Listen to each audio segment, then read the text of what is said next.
Terima kasih Monica. Dan dalam situasi kita hadapi sekarang semua dalam agak terhad, bersederhana dan apapun sama-sama untuk kita menangi situasi ini, kekuatan mental juga merupakan satu aspek yang perlu dijaga supaya dapat melalui situasi pandemik ini dengan tenang. Dan untuk itu juga kita ingin perkenalkan tamu di studio pada kali ini. Terima kasih, selamat pagi kepada kaunselor kita Encik Fudel Hakimi Arif bin Ibrahim. Dalam situasi sekarang ramai juga yang ternanti-nantikan bila kita boleh kembali ke rutin sebelum ini, tapi perjalanan itu agak mencabar sekarang. Pandangan Encik Fudel sendiri tentang PKP. Ini hari pertama yang lebih ketat, full lockdown. Harapan Encik Fudel bagaimana? Okay. Secara terus terang, secara jujurnya, orang kata apa, ini adalah kali ketiga kita lockdown. Dan yang pastinya matlamat utama adalah untuk kita cuba kembali kepada kehidupan yang asal. Jadi kita perlu, bagi saya terus terangnya, sedih pun ada sebab kena kerja dari rumah.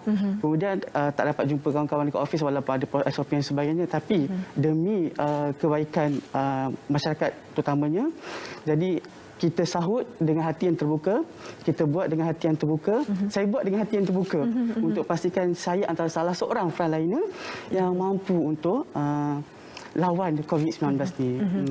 Di yang sempat saya lihat di premis-premis pejabat perniagaan, ada juga syarikat yang tampil macam di KKMM juga ada talian kaunseling. Sekiranya ada keresahan ataupun yalah, dalam situasi penuh ketidaktentuan ini, macam-macam keresahan ada dalam fikiran. Terutamanya bagi mereka yang terjejas mata pencarian, lagilah lebih gusar dalam situasi ini. Dan juga timbul satu lagi situasi bila mana untuk menyelesaikan ataupun mengatasi situasi ini, kita perlu mendapatkan vaksin dengan segera. Jadi ada dua kompartmen di situ. Tapi untuk situasi sekarang, walaupun semalam PM telah pun memberikan pengisian tentang apa antara bantuan dan sebagainya, bagaimana lagi cara boleh dikurangkan lagi kerisauan ataupun dapat ditangani dengan lebih tenang lagi? Okey, fungsi di sini adalah peranan di mana fungsi seorang kaunselor. Kalau kita lihat, tidak semua orang ada satu perception negatif pada kaunselor. Bila you jumpa kaunselor bermaksud you ada masalah. Tapi sebenarnya bila you jumpa kaunselor, sebenarnya kat sinilah peluang you untuk you luahkan apa yang you rasa.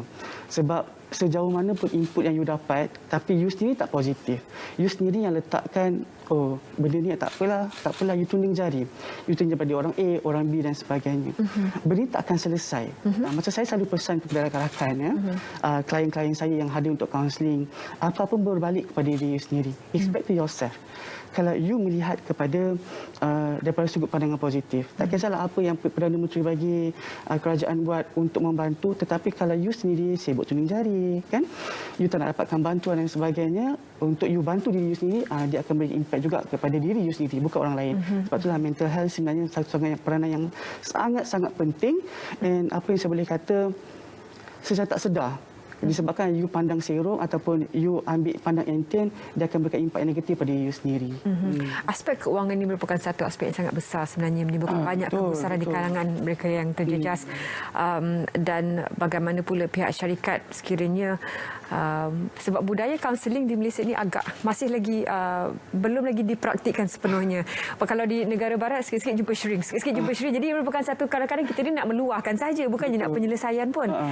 Apakah mungkin bagi pihak majikan juga boleh melakukan sesuatu untuk memberikan avenue ataupun platform supaya warga pekerja itu boleh meluahkan masalah kegusaran itu kepada pihak yang boleh mendengar kerisauan mereka? Okey, bagus soalan tu.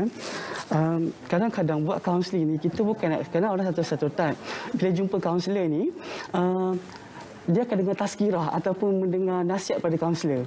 Orang ada satu stereotip macam tu. Sebenarnya kaunseling ni, kaunselor dengan klien tu dia bergerak sama-sama. Maksudnya kaunselor mendengar luahan daripada klien dan kaunselor tu membantu klien tu berasaskan kepada keperluan klien tu sendiri. Sebab tu dalam kaunseling ni dia ada goal, dia ada matlamat dalam sesi. Jadi menjawab pada soalan tadi kan, majikan, alhamdulillah sekarang ni saya sangat-sangat bersyukur di mana saya saya di Perdana University, kita ada Mekar Service. Di mana Mekar Service ni kita membantu organisasi yang tak ada counsellors. So kita attach dengan mereka dan kita bantu. Sekarang ni alhamdulillah 2 sektor korporat yang kita dah bantu dengan perkhidmatan kaunseling. Dan alhamdulillah juga feedback daripada mereka sangat-sangat menggalakkan. Saya boleh katakan sesi kaunseling 1 jam 45 minit, 30 minit satu sesi kan. Saya dikatakan kadang satu hari ada 4 hingga 5 sesi. Dapat mereka memerlukan. Kadang-kadang kita nampak isu adalah COVID kan sekarang ni, macam tadi kata kewangan dan sebagainya. Sebenarnya yang paling membimbangkan adalah bila dekat rumah, kan, bagi yang mereka yang berkahwin, berpasangan dan sebagainya. Kadang-kadang sebelum kahwin kita kenal waktu kita dating, betul? Kadang-kadang kita kenal, kita you balik pukul 8 sampai rumah pukul 9 malam. Lepas tu jumpa cicit dia, you tidur. Satu hal lah full time. Tapi bila you bekerja dekat rumah, work from home ni, you dengan pasangan you. Apa yang risau ni kadang-kadang you tak kenal the true colour of pasangan you. Seorang pula kena buang kerja. Betul. Timbul lagi masalah lain, masalah kewangan. Yes, mula ngungkit pula lepas tu. Minggu tahun lepas birthday you beli LV, tahun ni tak beli. Macam mana? Dah timbul lagi konflik lain. Sebenarnya kalau kat sini saya katakan, sebenarnya perlu kaunseling kadang luahkan, kadang tak ada kaitan pun dengan kerja. Kadang because of family, kewangan macam kadang kewangan, family, relationship juga kadang-kadang terjejas because of pandemik ni sebenarnya. Dalam situasi ini kadang-kadang bila kita lihat gambar rakan-rakan ataupun ahli keluarga yang berada di luar negara, ada beberapa negara yang dah tak payah pakai mask dah kembali sebab vaksinasi mereka telah mencapai tahap yang membolehkan mereka kembali kepada rutin biasa. Di Malaysia masih lagi malangnya, walaupun dengan kerajaan cakap 150,000 selepas ini setiap hari ingin dimobilisasikan, masih juga ada dalam golongan WhatsApp yang mengatakan dia tu ambil vaksin terus pingsan, dia ambil vaksin terus pula keluar, sebelum ni sihat je tak apa. Jadi masih lagi ada golongan yang menakut-nakutkan supaya dia tak nak ambil satu hal, dia menakutkan orang lain supaya jangan ambil. Betul. Orang kata apa, jabatan N lah jabatan N ni kan tak berdaftar, laju dia sampai ke grup WhatsApp. Kadang-kadang saya pun terima juga kan, kadang student saya kan, Abang Arif, student saya panggil saya Abang Arif. Abang Arif, saya dapat info pasal ni betul ke? You rasa betul tak? Berapa ramai orang yang ambil vaksin dah successful pun? Adakah because of satu orang you label semua orang mengalami masalah yang sama kan? Sebenarnya lah saya kata tadi, dia berbalik kepada individu itu sendiri. Kalau you tak yakin, you jangan spread tak keyakinan you pada orang lain. You jangan orang kata pedah orang tengah ketakutan. Walaupun kita dah 3.0 kita punya lockdown ni, pandemik ni sebenarnya, masih ada lagi individu yang toksik yang akhirnya menyebabkan orang lain pun rasa takut. It's okay macam kita panic buying kan. You nak panic buying seorang sudahlah. You janganlah beritahu jiran you. Lagi jiran you call anak dia call pula sepupu dan sebagainya. Dah satu masalah kan. Jadi kat sini kalau you rasa you was-was ataupun you takut, you dapatkan confirmation daripada badan yang betul. Contohlah sebagai contoh, you dekat kawasan Slim River contoh. Dekat mana kawasan yang you boleh untuk dapatkan informasi yang komplit. Sekarang ni banyak talian. Contohnya MKN sendiri pun mendekatkan diri dengan masyarakat. Kementerian Pembangunan Wanita pun membantu masyarakat dalam berbagai aspek. So dekat sini you dapat lihat sebenarnya banyak you boleh dapat info sebenarnya daripada you kerap-kerap sebar daripada grup WhatsApp sebelah. Orang kata bahasa mudah, grup WhatsApp sebelah lah. Kan, yang dapat info tu menyebabkan akhirnya you separate dan akhirnya matlamat kita nak bebas COVID tak capai lah. Adakah secara mungkin sebab saya berborak dengan kaunselor sekarang mungkin boleh dapat mengenal pasti dari segi, adakah mentaliti bahawa lebih mudah untuk saya mempercayai apa yang saya ingin percaya. Jadi kalau dibagi fakta sekalipun mereka jiran kepada dia jatuh sebab vaksin. Jadi mentaliti itu sendiri sudah ada blok awal-awal yang saya tak nak percaya walaupun dia fakta perubatan. Macam ni. Tidak semua orang faham kepada akronim ataupun tidak semua orang faham pasal level yang tinggi. Jadi bila saya tak katalah masyarakat tak faham sepenuhnya ada yang faham. Sebab sekarang semua hujung jari kan.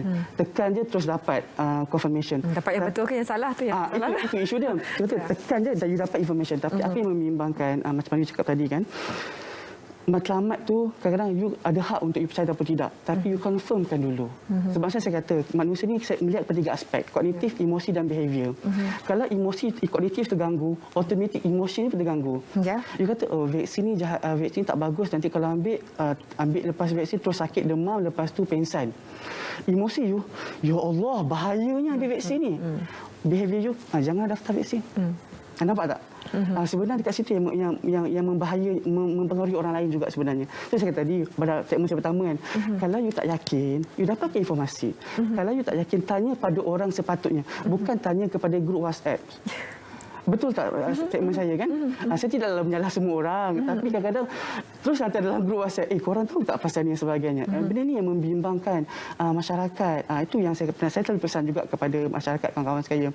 Jangan mudah letak satu perception kalau you tak yakin dengan statement tu. Ada 3 perkataan yang saya sangat risau bila saya lihat di WhatsApp chat, iaitu forwarded many times. Ataupun telah diajukan banyak kali. Satu statement. Kalau you sebar, you akan dapat satu ganjang pahala. Itu menggunakan satu lagi aspek agama. Dalam situasi sekarang juga, mungkin bila mana tidak pernah satu isi rumah itu berkumpul sekali dalam waktu yang begitu lama. Seorang nak pergi PDPR, nak fikir ibu punya tugas harian, ibu punya dapat pula yang berkejaya dan bapa pula. Jadi ini satu situasi yang boleh menguji kesabaran dan juga bagaimana kepimpinan sebuah keluarga itu. Ada juga isteri yang barangkali ataupun suami yang berasa gusar dengan situasi rumah tangga mereka, tapi barangkali mentaliti di Asia ini, kalau kita mengadu ke orang luar, dia dilihat sebagai perhubungan yang gagal, fail marriage. Walaupun sebenarnya berbincang dengan pihak kaunselor itu merupakan satu yang sangat digalakkan dalam budaya-budaya lain. Pandangan Arif macam mana? Okey, dia macam ni. Kalau dekat pejabat agama, kita panggil jabatan kita panggil bahagian runding cara keluarga. Okey. Setengah orang kalau pergi situ bercerai. Sebenarnya tak, kita nak bincang apa yang kita perbaiki. Kita tak nak pergi bercerai. Tak nak pergi bercerai, sebab tu dia pergi dapatkan bantuan kan. Tapi tengok juga kepada orang yang bantu. Seterusnya kita tengok dari segi keluarga tadi. Kalau jumpa kaunselor, saya kata tadi, kalau jumpa kaunselor dia mesti ada masalah, gagal lah. You tak jumpa lagi, you tak bincang lagi. Adakah dekat tertulis dekat kepala kaunselor tu, bila you klien jumpa, you gagal, you klien gagal kan. Tapi sebenarnya kita nak bagi tahu, bila you jumpa kaunselor, you table out everything yang you rasa. Apa yang you rasa you perlu perbaiki kan. Saya tak kata lelaki ego, perempuan tak ego. Tak. Dalam konteks ini, you nak selesaikan ke tak? Simple je. You nak selesaikan tak apa isu yang berlaku daripada diri you? Daripada you selesai, ataupun you nak terus biar, yang akhirnya menyebabkan kegagalan rumah tangga. You nak pilih yang mana? Dan sekarang saya kata, kegagalan rumah tangga banyak lagi panjang topik kita hari ini kan. So, dekat berbalik pada keluarga tadi. Betul. Kadang-kadang bila isteri berkejaya, suami berkejaya, anak nak PDPR dan sebagainya kan. Jam dekat rumah. Abang, anak kelas yang isteri nak online meeting, lepas tu nak kena email dan sebagainya. Dekat situ ada satu konflik. Tambah pula kalau yang jenis pitching high tone. Kan? Lagi saya buat demo, terkejut semua orang kat sini kan. High tone, dia bagi note yang paling tinggi. Abang, anak nak exam dan sebagainya. Kat situ akan timbul isu juga. You boleh tak cakap elok-elok, dah timbul konflik. Communication kat situ. Tapi matlamat sebenarnya, abang, anak ni nak kelas. Abang, saya ada meeting. Yang suami pun kadang ada pun meeting kadang-kadang. Saya kata dua-dua berkejaya. Anak pun tukar seorang anak. Kalau 2 anak, 3 anak yang ada PDPR, akan menimbulkan isu juga kepada institusi keluarga tu. So jam lah dekat rumah, traffic jam. Lalu pergi nak pergi kerja jam. Sekarang kat rumah pun jam juga. Dalam situasi sebegini, ia juga memanggil kejujuran kepada diri sendiri untuk mengakui masalah apa yang kita ada dekat rumah. Kalau keuanganlah, apakah perlu, sebab ada juga saya lihat beberapa pihak yang walaupun sukar untuk bertukar kerjaya sebab terlalu biasa. Mereka juga melihat setengah pekerjaan itu seperti macam jatuh standard daripada mereka. Tak naklah saya dulu manager, saya nak buat kerja ni. Tapi dalam situasi sekarang, kejujuran itu juga penting untuk memastikan kelangsungan keluarga itu perlu dilakukan. Adakah ini juga dilihat berlaku dalam situasi sekarang? Sebab ramai yang tidak boleh turun strata lah kalau dikatakan untuk mencari pekerjaan. Okey. Soalan simple kan. Nak survive ke tak nak survive? Bahasa mudah kan. You nak survive ke tak nak survive? Kalau you tak buat, you boleh bayar komitmen you tak? So saya kata, lebih baik you jujur dengan kaunselor, sebab kaunselor tak pandai baca orang. Tak ada pergi datang kaunselor, saya tahu masalah you apa. Kenapa you pakai kereta mahal-mahal? Kenapa? Tak ada kaunselor marahan. Asal you pakai kaunselor mahal? Sebab setiap kaunselor dia ada teori yang dia pegang. Dia akan guide melalui teori. So kalau you jujur, kita akan bantu you daripada pada start kita tahu event you, kita bantu belief system you, kita bantu kenapa you jadi macam ni. And apa yang paling menarik bila you dah table out everything, you jujur dengan cerita you. Di situ kita dapat bantu, kita bagi intervention yang betul untuk you. Sama juga macam berbalik pada COVID kan. Betul, COVID ni mempengaruhi semua orang. Saya tak nafi. Tetapi sekiranya you sendiri tak jujur dengan apa yang berlaku pada diri you, terutama rumah tangga lah, pasangan yang berkejaya. Kalau you tak jujur dengan apa yang berlaku dalam diri you tak jujur dengan apa yang you nak buat. Orang, you bisa kata, you boleh tipu orang lain. You boleh tipu siapa you nak tipu. Tapi you tak boleh tipu diri you sendiri. Yang akhirnya, you terus berlengah. You floating in your mind lah. You floating je. Nak tidur macam, kenapa lah cik tak cerita benda sebenar? Tak settle. Tak settle. Kalau lah aku buat macam ni. Dia kalau. Dah balik pada kalau. Sekarang kita nak statement, saya boleh buat dan saya nak benda tu selesai dengan cara yang profesional. Sebab tu counselling ni, kita panggil bantuan profesional. Sebab seorang kaunselor ni, dia perlu berdaftar. Dia kena lesen. Baru dia boleh buat counselling kan. So dekat situ, kita kena melihat sebenarnya bantuan ni adalah bantuan profesional. Sebab setiap kaunselors ni, sebab masyarakat kita takut bila jumpa kaunselor cerita ke orang luar. Tidak akan berlaku sebab kita memang ada kod dan ada form. Dan lembaga kaunselor Malaysia sendiri pun meletakkan etika kelas itu sangat-sangat penting. Jadi apa yang cerita pada kaunselor dalam bilik itu saja, hanya you dan kaunselor saja yang tahu bagaimana benda tidak membahayakan diri you. Kan? Tapi itulah macam saya kata tadi, you jumpa kaunselor pun tak jujur. Macam mana kita nak bantu kan? Tapi insya-Allah dengan skill-skill kaunselor dan kaunseling ni kadang-kadang you sendiri pun terlepas dalam sesi kaunseling dan kita bantu daripada isu sebenar. Satu yang barangkali kurang mendapat perhatian, mereka yang telah sembuh dari COVID-19.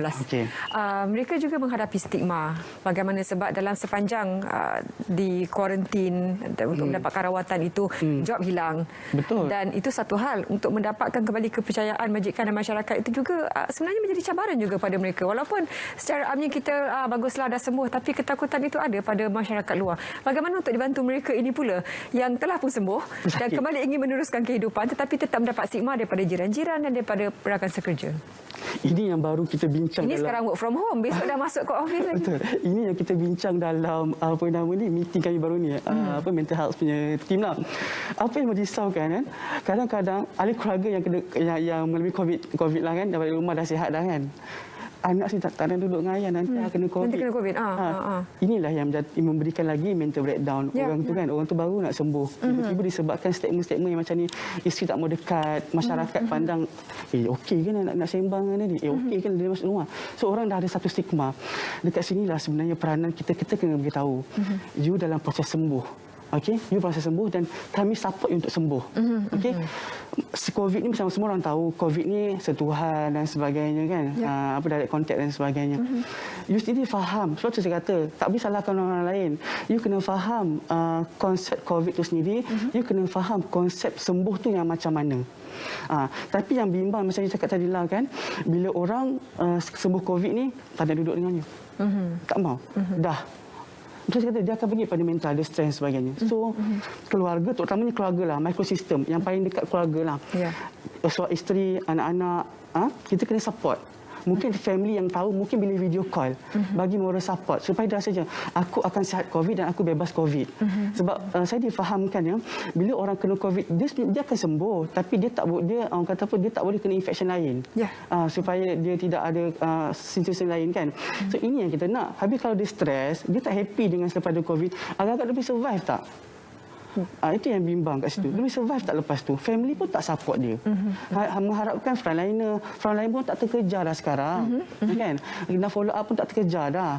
Jadi family juga memerlukan peranan sebagai orang kata ejen penyebar ataupun ejen penyembuh kepada internal punya isu. Internal isu ni, mental ni tak ada ubat. Melainkan kita punya positif code, sokongan mental, fizikal dan sebagainya supaya dia rasa macam family faham and aku ada support and dia pun akan rasa seronok untuk menjalani kehidupan seperti biasa. Nak pergi kerja pun dia akan rasa okey walaupun kawan-kawan ni duk pandang serong. Dia macam tu. Kalau dibandingkan secara emosi warga masyarakat ketika PKP yang pertama dahulu, mereka secara aktif memikirkan okey hari ni nak baking, kita exercise, jadi semangat untuk melalui situasi itu moralnya agak berbeza dengan sekarang. Mungkin sekarang telah kepenatan lockdown barangkali COVID fatigue sebab terlalu banyak had. Dalam situasi sebegini yang diminta oleh kerajaan, oleh terutamanya Ketua Pengarah Sekretariat 2 minggu ni, maintainlah dulu, tahanlah dulu. Tapi dengan situasi sekarang semua orang makin down ni, apa yang mereka boleh lakukan supaya kekuatan mereka pada lockdown awal dulu dapat diteruskan dan kita dapat mengurangkan kes jangkitan ini? Okey. Ya, macam ni, simple je. You tanya diri, apa yang you suka? Dalam kaunseling simple je. Apa yang you suka buat? Kita tak boleh nak ajar orang, kau duduk rumah. Orang jiran duduk rumah, kita pakai speaker tak boleh. Kita tanya diri kita. Kita sebarkan. Kita semua ada Facebook. Ada TikTok sekarang ni yang viral dan sebagainya. So dekat situ you boleh tanya apa yang you seronok buat bersama keluarga you dekat rumah. At least dekat sini you dapat kurang stres, you dapat kekalkan hubungan dengan keluarga dan pasangan, you dapat create satu awareness baru among keluarga. Betul, saya tak nafikan kita dah penat dah. Yang pertama semua orang semangat sampai ada grup masak apa tak jadi hari ni dan sebagainya kan. Tapi sebenarnya cuba kita bawa balik momentum tu. Kita tanya diri kita balik.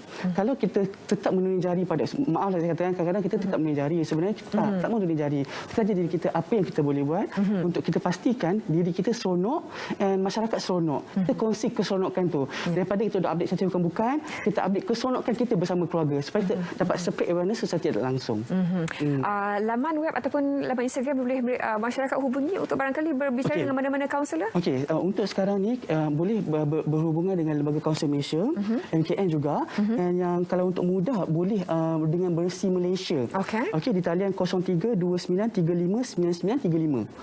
Okey, di sini kita boleh dapatkan bantuan secara profesional. Itu yang pertamanya. Yang kedua, kita akan dapat orang kata apa guideline yang simple mengikut kefahaman kita. Terima kasih kerana sudi bersama kami. Kalau boleh kita nak panjangkan lagi segmen ini kerana kekuatan mental bukan satu aspek yang sangat penting untuk sama-sama kita hadapi. Tapi apa sekali kita berikan taliannya 03-2935-9935 untuk anda hubungi dan meluahkan apa saja kegusaran yang berlaku dalam fikiran sepanjang kita melalui PKP ini. Dan kita akan kembali selepas ini bersama